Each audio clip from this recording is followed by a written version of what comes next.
안녕하세요. 재무제표 파헤치기의 잔존사냥꾼입니다. 이번 시간에는 두산중공업의 두 번째 시간으로 재무제표 측면에서 깊이 있게 한번 살펴보는 시간을 갖도록 할게요.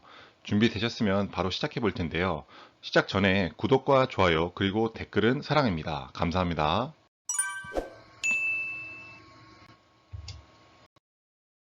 파트 2 재무제표 분석인데요. 저희는 크게 재무상태표와 손익계산서 그리고 현금흐름표에 기반한 분석을 하도록 하겠습니다. 첫 번째로 재무상태표를 보고 증감내역을 확인하는 부분인데요. 즉 자산은 부채 플러스 자본이라는 이 기본 공식에서 시작하는 페이지입니다. 보시는 것처럼 2016년도부터 2020년도까지 5개년치의 자산, 부채, 자본, 그리고 자본에 속해 있는 자본금의 증감률에 대해서 자료를 가지고 와봤는데요. 여기서 특이할 만한 점은 2016년도에 자본금이 5,900억에 불과했는데 2020년도에는 1조 9천억 가까이 됐다는 겁니다. 그래서 이것을 각 연도별 증감률, 즉 K거 기준으로 보면은 자본금이 26.6%씩 매년 상승하는 데 반해 실제 자산은 0.6%씩 밖에 상승을 못했다라는 것은 이 회사가 계속해서 증자를 해서 어, 새로운 설비에 투자를 하거나 어디에 투자를 했지만 실제 이익이 나지 않아서 이런 자산 자체도 크게 증가하지 못했다라는 것을 뜻해요. 사실 여기까지만 보면은 이 회사는 그렇게 돈을 잘 버는 회사가 아니구나. 좀 이익을 만들어내지 못하고 향후에 주가가 떨어질 수도 있겠구나라는 생각을 할 수 있습니다. 실제 자본 증자 현황을 보면은 2014년부터 2020년도까지 계속해서 신주 인수권 행사를 한 것을 알 수 있어요. 그만큼 자본금을 계속해서 늘려왔다는 건데 이 뜻은 만약에 이 회사가 지속적으로 새로운 신사업에 투자할 수 있는 자금을 마련하기 위해서 했다면 긍정적인 소식으로 받아들여질 수도 있지만 실질적으로 자본이 증가하는 기간 동안 실제 자산이 증가하는 폭이 굉장히 적었다라는 것을 알 수가 있죠. 그렇기 때문에 이 회사는 이 회사를 살리려는 목적으로 신주 인수권 행사를 많이 발행했다, 행사했다라고 결론을 내시면 될 것 같아요. 다음은 본업에서 비용을 빼고 남는 돈이 얼마 있는지를 알 수 있는 영업이익률 측면인데요.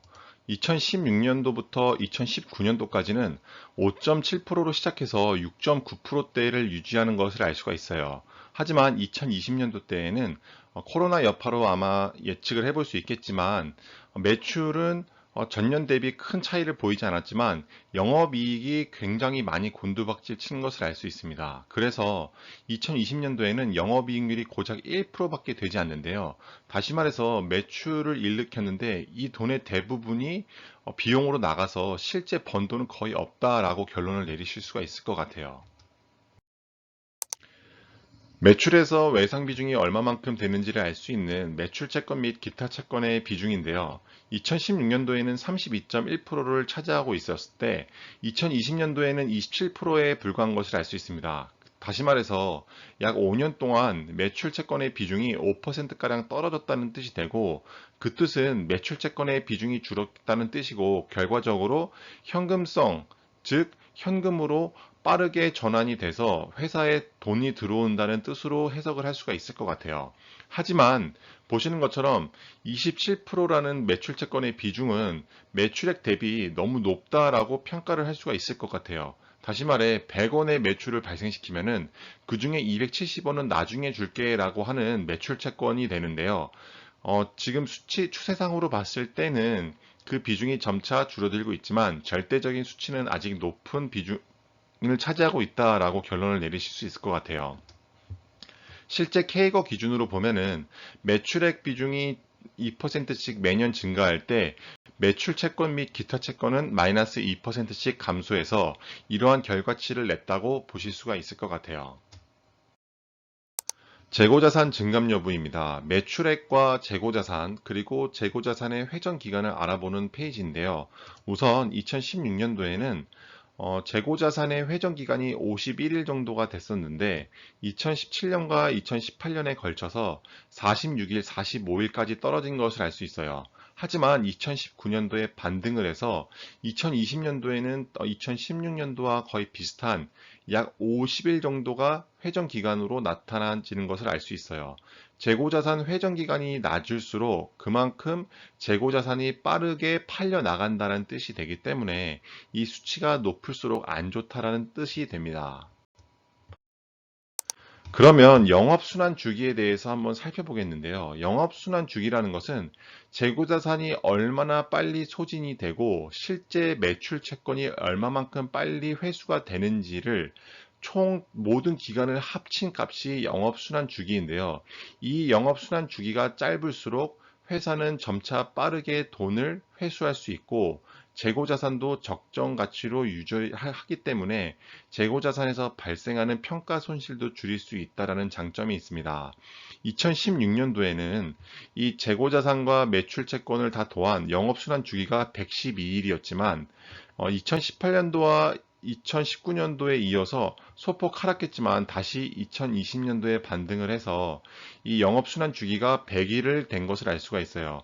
약 2017년도와 비슷한 수치인데 그만큼 이 재고자산과 매출채권 회전 기간을 합친 값이 100일이나 된다는 것은 이 회사의 영업순환 주기가 그렇게 빠르지 않다라는 것을 뜻하고 그만큼 회사의 영업이 잘 되지 않는다라고 결론을 내릴 수가 있을 것 같아요.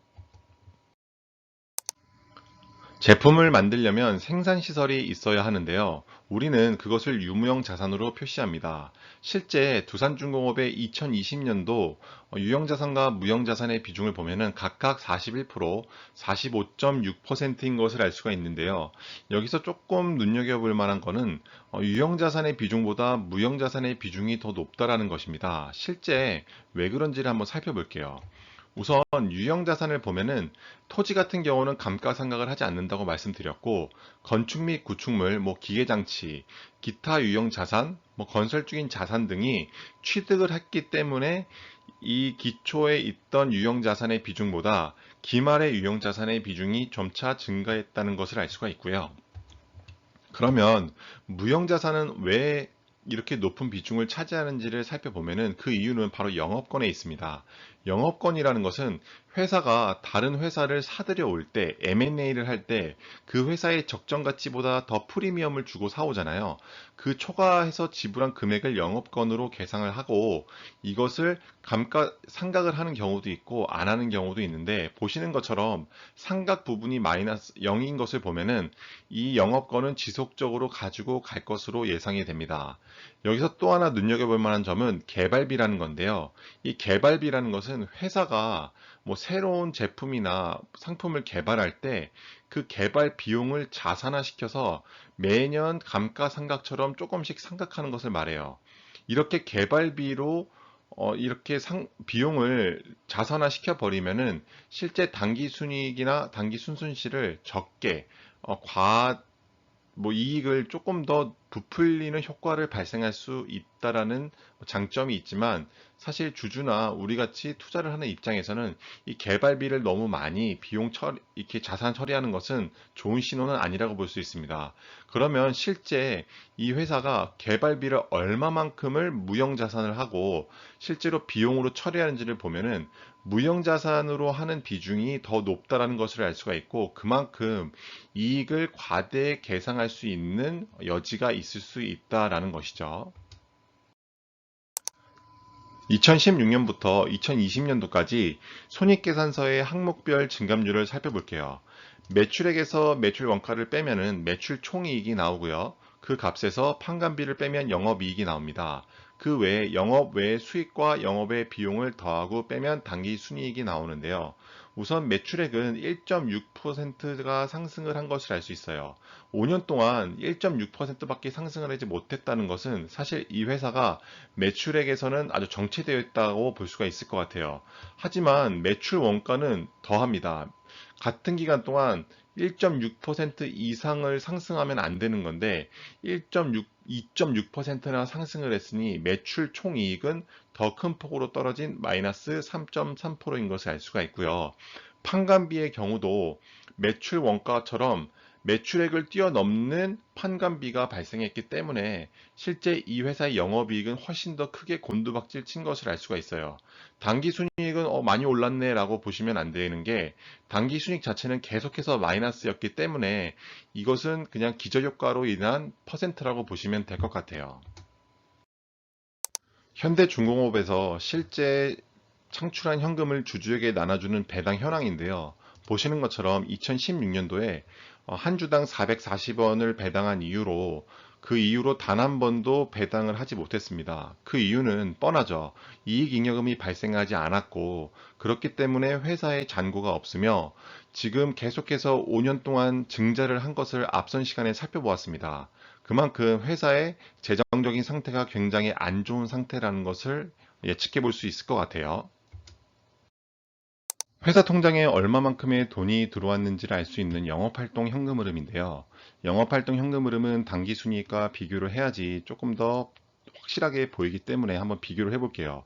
2016년부터 2020년도까지 우선 영업활동 현금 흐름을 살펴보면은, 2016년도에는 9,600억이었지만 2020년도에는 2,900억 원으로 많이 하락한 것을 알 수가 있어요.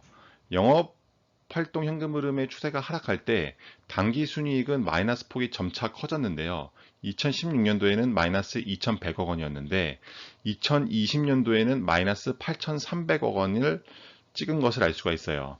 실제 각각의 당기순이익과 영업활동 현금 흐름을 K거 기준으로 보면은, 당기순이익은 마이너스 31%가 빠질 때 영업활동 현금 흐름은 마이너스 21%씩 떨어진 것을 알 수가 있어요. 또한 보시면은 2020년도를 기준으로 봐도 이 영업활동 현금 흐름과 당기순이익의 차이가 클수록 영업의 질이 안 좋다고 하는데, 그 폭이 더 커져서 약 1조 1천억 원가량 차이가 나는 것을 알 수가 있고, 그만큼 회사의 영업의 질도 안 좋아진 상태라고 결론을 내릴 수가 있을 것 같아요. 투자활동 현금 흐름을 살펴보려면 잉여 현금 흐름을 살펴보는 것이 중요한데요. 잉여 현금 흐름은 실제 이 회사의 주가의 향방을 예측하는 데 굉장한 도움이 되기 때문입니다. 실제 영업활동 현금 흐름에서 캐펙스를 뺀 값이 잉여 현금 흐름인데, 이 잉여 현금 흐름이 꺾은 선으로 나타나 있죠. 잉여 현금 흐름이 점차 감소해서 2020년도에는 322억 원에 불과합니다. 몇 조짜리 회사에서 실제 잉여 현금 흐름이 322억 원에 불과하다는 것은 정말 심각한 상태라고 볼 수가 있을 것 같아요. 그래서 이 K거 기준으로 보면은 잉여 현금 흐름이 캐펙스나 영업활동 현금 흐름보다 훨씬 더 가파르게 하락을 하고 있고, 그렇기 때문에 이 회사의 지금 잉여 현금 흐름은 더 안 좋아진 상태이고, 그렇기 때문에 이 회사가 점차 더 크게 주가가 상승을 하거나 반등을 하려면은 이 캐펙스가 늘어나면서 동시에 잉여 현금 흐름도 늘어나는 형태가 돼야 될 것 같아요. 그렇다면 두산중공업의 기업 주가 차트를 한번 볼게요. 5년 동안 주가 차트를 보면은 코로나로 인해서 2,200원까지 떨어진 주가가 최근에 반등해서 13,000원대에 왔지만, 과거 5년 동안 최고점인 24,000원에 가기에는 아직 턱없이 부족해 보입니다. 지금 이렇게 보시는 것처럼 이 회사의 잉여 현금 흐름이 계속해서 안 좋아지고 있기 때문에 이 주가가 계속해서 상승할 수 있는 여력은 거의 없다고 보셔야 될 것 같아요. 실제 두산중공업과 코스닥 그리고 코스피의 지수를 비교해 보면 5년 동안 두산중공업은 매년 4%씩 떨어졌고, 코스닥 지수는 7%, 그리고 코스피 지수는 10%씩 상승한 것을 알 수가 있어요. 그만큼 두산중공업이라는 이 개별 주식이 갖고 있는 매력은 오히려 이 시장 지수만도 못한 상황이라고 볼 수 있을 것 같습니다. 실제 재무활동 현금 흐름을 좀 더 살펴보면은, 재무활동 현금 흐름이 2016년도에는 2조 2천억 원이 마이너스가 됐다는 것을 알 수가 있는데, 2020년도에는 돈을 오히려 또 빌린 상태가 됐습니다. 그래서 기말 현금 및 현금성 자산은 2조 3천억 원으로 전년 대비 증가했지만, 실제 이 돈의 출처가 어디에서 발생했는지를 알아야지 이 현금 및 현금성 자산도 어, 회사의 이익 잉여금에서 나온 건지 아니면은 사채나 돈을 빌려서 나온 건지를 알 수가 있거든요. 보시는 것처럼 연결 현금 흐름표를 보시면 재무활동 현금 흐름을 보겠습니다. 58기에서 보면은 2020년도부터 2020년 말까지 실제 재무활동 현금 흐름인데요. 회사에 현금이 유입된 것은 약 이렇게 단기 차입금의 증가, 그리고 사채의 발생, 그리고 유상 증자로 추가가 된 것을 알 수가 있고, 현금 유출액은 장기 부채 상환, 그다음에 유동화 채무 상환, 장기 차입금의 상환, 뭐 리스 부채의 상환이라고 보면 될 것 같아요. 보시는 것처럼 현금 유입액이 현금 유출액보다 크다는 것을 알 수가 있고, 이 현금 유입된 금액의 출처가 다 단기 차입금이나 사채, 유상증자이기 때문에 이 회사의 돈이 단순히 이 기말 및 현금성 자산이 증가했다고 해서 이 회사가 영업을 잘하는구나라고 생각하시면 안 됩니다. 다시 말해서 다 빌린 돈으로 현금 및 현금성 자산이 증가했다고 결론을 내릴 수가 있을 것 같아요. 파트 3, 기업의 적정 가치입니다. 우리가 찾고 투자하고자 하는 회사는 A사 분면과 B사 분면에 속한 회사입니다. 회사 유보금이 많으면서 돈을 잘 버는 회사, 또는 회사 유보금은 적지만 돈을 잘 버는 회사를 찾아야 하는데요. 그래서 우리는 자산과 부채 자본을 영업 성격과 비영업 성격으로 나눠서 살펴봅니다. 이 영업 성격과 비영업 성격으로 나누는 기준은 다음과 같고, 이 기준으로 두산중공업을 살펴보면 다음과 같은데요. 우선 영업 성격으로 운영되는 자산은 약 9조 6천억 원이고, 비영업 성격의 순자산을 보면은 오히려 마이너스 2조 5천억 원인 것을 알 수 있어요. 이 9조 6천억 원으로 얼마만큼의 당기 순이익을 냈는지를 보면은 마이너스 8,385억 원을 냈습니다. 그러니까 ROE가 마이너스 8.6%인 것을 알 수 있고, 비영업 성격의 순자산을 보면은 마이너스이기 때문에 회사를 다 갖다 팔아도 금액이 마이너스인 것을 알 수가 있어요. 따라서 두산중공업이라는 회사는 실제 돈도 못 벌고 회사에 유보된 돈도 많지 않는 C사 분면에 속한 최악의 기업이라고 결론을 내릴 수가 있을 것 같아요. 기업의 적정 주가입니다. 이 적정 주가는 에스림 계산법으로 평가를 했고, 절대 평가 방법인 것을 참고하시면 될 것 같아요. 따라서 ROE를 2016년부터 2020년까지 평균을 내보니 마이너스 16.44%이고, 요구 수익률과 같은 8.05나 10%가 됐을 때 주가가 얼마만큼이 적정 가치인지를 한번 살펴보면은, 일단 현재 평균으로 보면은 적정 주가가 오히려 마이너스가 나오는 것을 알 수가 있어요. 다시 말해서 이 회사는 존속 가치가 없다라고 판단을 할 수 있을 정도의 상황인 거고, 만약에 8.05%의 ROE를 낸다고 하면은 적정 주가가 8,000원에 불과한 것을 알 수가 있습니다. ROE가 10%가 된다고 해도 적정 가치가 만 원대이니 현재 주가보다 낮은 상태인 것을 알 수가 있습니다. 오늘의 결론인데요. 우선 저평가 여부를 살펴보면은 회사가 돈을 벌어들이지 못하고 실제 주가는 기대감으로 올랐다고밖에 볼 수가 없기 때문에 상당히 고평가되어 있다고 볼 수 있겠습니다. 배당 성장성도 살펴보면은 2016년에 배당을 한 이후로 단 한 번도 배당을 하지 않았기 때문에 배당 성장성도 엿볼 수 없는 상황이고요. 기업의 성장성은 아직 가시적으로 보이지 않는 상태입니다. 뭐 한국이나 또는 다른 나라들이 소형 원자로에 대해서 본격적으로 투자를 하고 가시적인 성과가 나와서 영업 활동 현금 흐름이 생겨야지 그 기업의 성장성을 한번 엿볼 수 있을 것 같은데요. 지금으로서는 회사가 가시적인 성장성이 보이지 않는 구간에 있다고 보시면 될 것 같아요. 네 번째로 수익성을 보면은 영업 성격으로 ROE가 2020년도 기준 마이너스였고, 잉여 현금 흐름도 전년도 대비 하락한 상황이라서 수익성도 좋지 않아 보이고요. 마지막으로 재무 건전성 측면에서도 봤을 때 회사를 청산했을 때 오히려 빚이 남아있는 상태라서 주주들이 파산을 하더라도 가져갈 수 있는 돈은 없고요.